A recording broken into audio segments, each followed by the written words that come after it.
Good morning. Over the last 3 months, my administration has taken aggressive action to confront a historic economic crisis.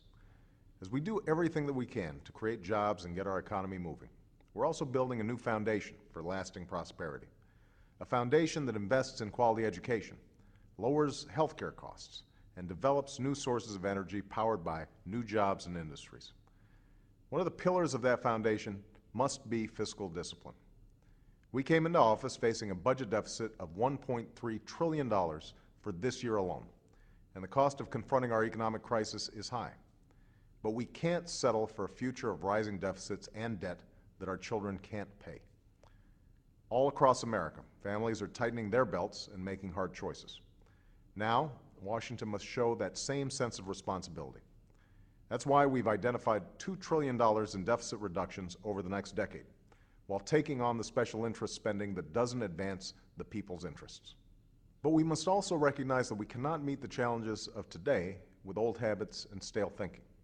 So much of our government was built to deal with different challenges from a different era. Too often, the result is wasteful spending, bloated programs, and inefficient results. It's time to fundamentally change the way that we do business in Washington. To help build a new foundation for the 21st century, we need to reform our government so that it is more efficient, more transparent, and more creative. That will demand new thinking and a new sense of responsibility for every dollar that is spent. Earlier this week, I held my first cabinet meeting and sent a clear message: cut what doesn't work.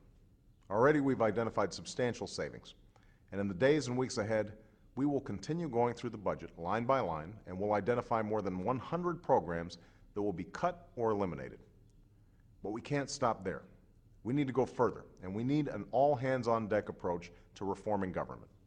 That's why I'm announcing several steps that my administration will take in the weeks ahead to restore fiscal discipline while making our government work better.